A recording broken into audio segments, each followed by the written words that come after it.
আসসালামু আলাইকুম। কেমন আছেন সবাই? আশা করছি সবাই সুস্থ আছেন, ভালো আছেন। আমরাও আলহামদুলিল্লাহ খুব ভালো আছি। নতুন আরেকটি ভিডিও নিয়ে আপনাদের মাঝে হাজির হয়েছি। আশা করছি আমার প্রিয় আপুদের কাছে অনেক বেশি ভালো লাগবে। নতুন ভিডিওটিতে আপনাদের অনেক অনেক শুভেচ্ছা জানাচ্ছি। বাসার কাছে অনেক দিন ধরে একটা মেলা বসেছে, মাসব্যাপী মেলাটা থাকবে। বলতে গেলে মেলাতে আমরা সবার পিছনেই গিয়েছি, কারণ যাবো করে আর যাওয়া হচ্ছিল না। তো মা একটু অসুস্থ, তাকে ডাক্তারের কাছে নিয়ে যাওয়া হয়েছে। তো ভাবলাম যে ঘুরে আসি, যেহেতু বাসার কাছে হাঁটতে হাঁটতেই চলে গিয়েছি। তো মা, আমি, সেই সাথে আলপির বাবাও আছে আর আমার ছোট্ট আব্বাজান। তো কেনাকাটার কথা বলতে গেলে আগে তো দেখি সংসারের জিনিসপত্র, সাথে আমার আপুদের সাথে কিন্তু আমার কেনাকাটার ভিতরে সংসারের জিনিসগুলো শেয়ার করি।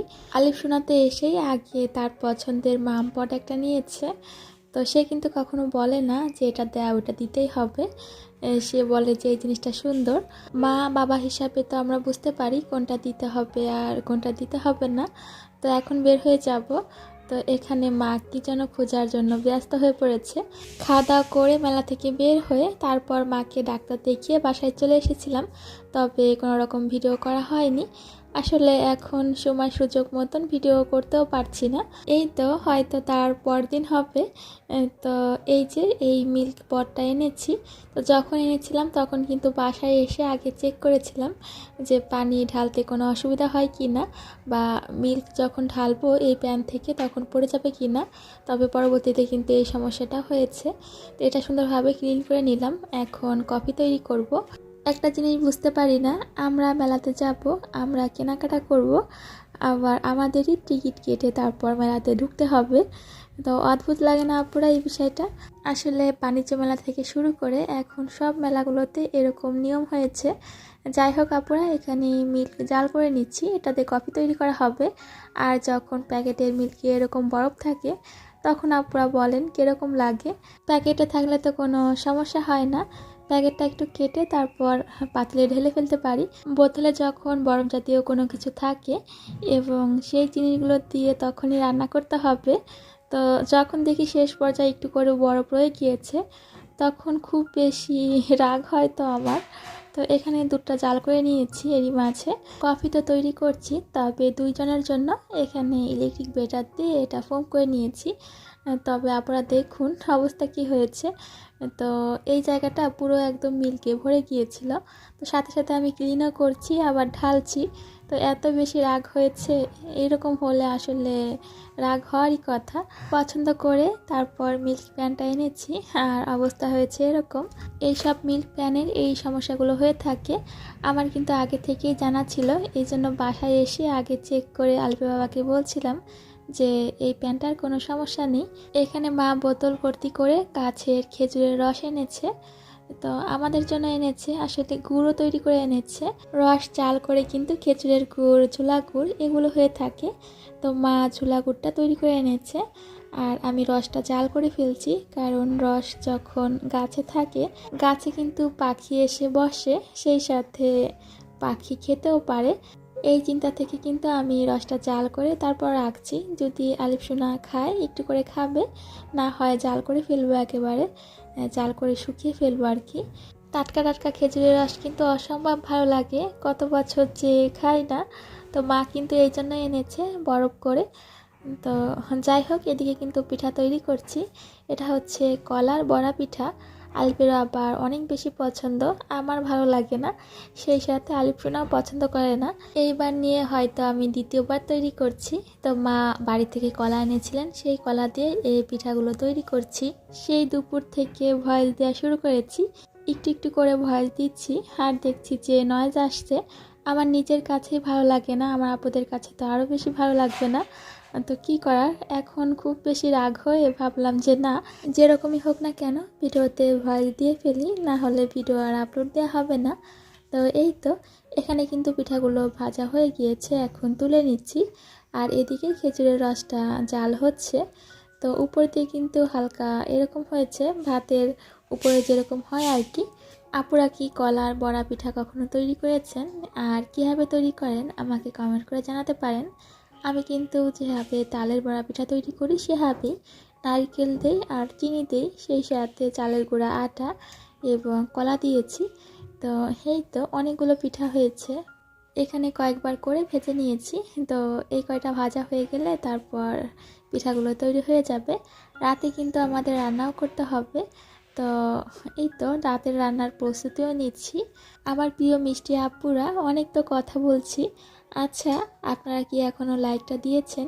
যদি লাইকটা না দিয়ে থাকেন তাহলে চাইলেই আমার ছোট্ট ভিডিওতে ছোট্ট একটা লাইক দিয়ে দিতে পারেন।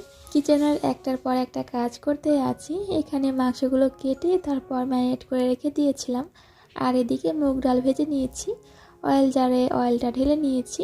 তো এখানে এখন মাংসটা রান্না করে ফেলবো। প্রেশার কুকারে অল্প করে কষিয়ে তারপর রান্না করব। মাংস দিয়ে আজকে ভুনা খিচুড়ি রান্না করব, অনেক বেশি পছন্দের একটা খাবার। আর এখন যেহেতু ঠান্ডা আছে, ঠান্ডার সময় তো আরও বেশি ভালো লাগে।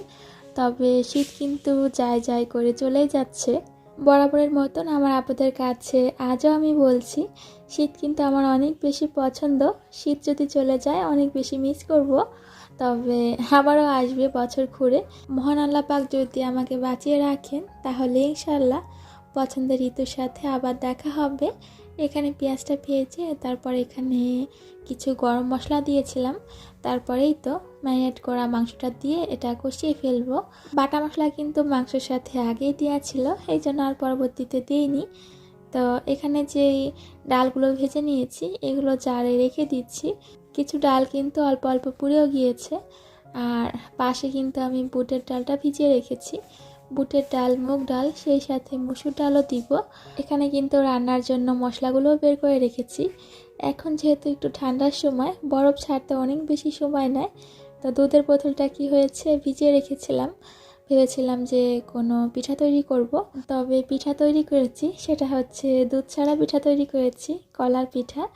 এখানে দুধের বোতলটা দেখছিলাম যে ফাটা, এটা যদি পানিতে ভিজিয়ে রাখি তাহলে সবটুকু দুধ পড়ে যাচ্ছিল। এই জন্য এভাবে নিচে একটা গ্লাস দিয়ে এরকম উল্টা করে রেখে দিয়েছি। অনেকটা দুধ কিন্তু পড়েও গিয়েছে। যাই হোক, পরবর্তীতে জাল করে ফেলবো। আপনারা তো জানেন যে আমার কিচেনটা অনেক বেশি ছোট। তো এই জিনিসগুলো এখানে রাখা ছাড়া আর কোনো উপায় নেই।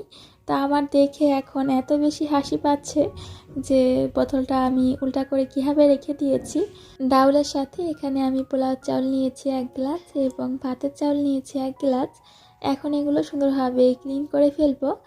আর আজ কিন্তু আমি প্রেশার কুকারে খিচুড়িটা রান্না করছি না, পাতিলেই রান্না করব। আর এই তো মাংসটা সুন্দরভাবে কষিয়ে নিয়েছি। এখন অল্প পানি দিয়ে তারপর কয়েকটা সিটি দিয়ে এটা সিদ্ধ করে ফেলবো। আমার প্রিয় আপুরা, যারা খুব ভালোবাসা দিয়ে আমার ভিডিওটা দেখছেন কিন্তু আমার চ্যানেলটি এখনও সাবস্ক্রাইব করেননি, ভালো লাগলে আমার ছোট্ট চ্যানেলটি সাবস্ক্রাইব করে বন্ধু হয়ে আমার পাশে থেকে যেতে পারেন। যেসব আপুরা অলরেডি এই কাজটি করে ফেলেছেন আপনাদের সবাইকে জানাই অসংখ্য ধন্যবাদ। লাস্ট ভিডিওতে আমার অনেক মিষ্টি মিষ্টি আপুরা বলেছেন, আপু তোমার শাশুড়ি মা এসেছেন। আপুরা কিন্তু ঠিকই বলেছেন, হয়তো আমি সেভাবে বলিনি যে আমার শাশুড়ি মা এসেছেন, তবে এটা তো বলা হয়েছে ভিডিওতে যে আলী সোনার দাদু এসেছে। তো যাই হোক আপুরা, আমার সব আপুদের জন্য অনেক অনেক বেশি দোয়া থাকলো। আমার আম্মাজানের জন্য আপনারা সবাই দোয়া করবেন। এখানে মাংসটা আমি পাশের চুলায় রেখেছি, এটা কিন্তু কয়েকটা চিটি দিয়ে তারপর নামিয়েছি। আর এখন চালটা ভেজে নিব। তো চাউল আলাদা মশলা দিয়ে কষিয়ে তারপর রান্না করছি। এখানে পেঁয়াজ কুচি, রসুন কুচি, সেই সাথে কাঁচামরিচও দিয়েছি। আর এখানে কয়েক রকমের বাটা মশলা দিয়েছি, আদা, রসুন, জিরা, যেগুলো আর কি রেগুলার রান্নাতে ব্যবহার করি। এখানে দিয়েছি হলুদ গুঁড়া, লবণ, সেই সাথে পরিমাণ মতন শুকনো মরিচের গুঁড়া। আমার হাতের খিচুড়ি রান্না বাসার সবাই অনেক বেশি পছন্দ করে, সেই সাথে আমার আম্মা জানো। আর আমার তো সব সময় অনেক বেশি পছন্দ, আমার বেশি পছন্দ, এই জন্য হয়তো আমি এত ভালো করে রান্না করতে পারি এই খিচুড়িটা। তো আমি চেষ্টা করি মা যখন আসেন তখন যেগুলো রান্না পছন্দ করেন আমার হাতের সেগুলো রান্না করে তাকে খাওয়াতে। তো এটা আমার ভালো লাগার জায়গা থেকে করি। তো এই তো এখানে চালটা সুন্দরভাবে ভেজে তারপর এখানে পরিমাণ মতন পানি দিয়েছি, গরম পানিটা দিয়েছি। এরপর মাংসগুলো দিয়ে দিব। গরম পানি যেহেতু দিয়েছি অল্প সময়ের ভিতর ফুটে আসবে। তো পানিটা ফুটে আসার পরে আমি মাংসটা দিয়ে দিচ্ছি।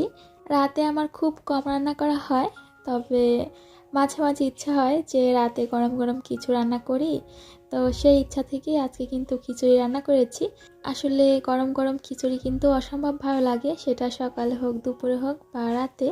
তো শীতের রাতে এই জিনিসটা মনে হলো যে খুব বেশি ভালো লাগবে।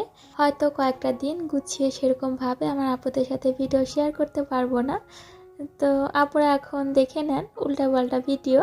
তো 2 দিন মিলে একটা ভিডিও করেছি, আর তাও আবার অল্প স্বল্প কাজ দেখিয়েছি। আপুদের তো বলাই হয়নি, মেলা থেকে কিন্তু অল্প স্বল্প কেনাকাটা করা হয়েছে, তবে সেটা যে আলাদা করে বাসায় এসে ভিডিও করব সেটাই কিন্তু করা হয়নি। বেত আর ছনের অনেক সুন্দর সুন্দর ঝুড়ি ছিল, তো সেখান থেকে কয়েকটা ঝুড়ি নিয়েছি। আজ ভিডিওতে দেখানো হয়নি, তাতে কি হয়েছে, পরবর্তীতে কোনো না কোনো ভিডিওতে আমার আপনাদের সাথে ইনশাল্লাহ শেয়ার করা হবে। তো মেন উদ্দেশ্যে গিয়েছিলাম কাঠের চপিং বোর্ড নেওয়ার জন্য। তো মেলাতে কিন্তু কাঠের সুন্দর সুন্দর জিনিস দেখতে পাওয়া যায়, তবে আমি কিন্তু এখানে পাইনি। তো শিমুল আপু বলেছিলেন যে মিম একটা কাঠের চপিং বোর্ড নিয়ে নিও, স্বাস্থ্যের জন্য খুব ভালো। তো আমাদের এখানে যে কুকারি যে দোকানগুলো রয়েছে সেখানে কিন্তু কাঠের চপিং বোর্ড পাওয়া যায় না। আমি অনেক খুঁজেছি, কিছুক্ষণ দমে রেখেছিলাম। এখন এই তো গরম গরম খিচুড়িটা বাটিতে তুলে নিচ্ছি। খুব সুন্দর হয়েছে, আমি যেভাবে রান্না করতে চেয়েছিলাম সেরকমই হয়েছে। এই তো এখন টেবিলটা সাজিয়ে নিব, সেই সাথে মাকেও ডাকছি। তো মা, সেই সাথে আমার ছোট্ট আব্বাজান, সবাই মিলে মিশে আমার ছোট্ট বাসাটা একদম পরিপূর্ণ হয়ে আছে। আপনাদের সবার দীর্ঘায়ু কামনা করে এখানেই বিদায় নিচ্ছি। আল্লাহ হাফিজ, আসসালামু আলাইকুম।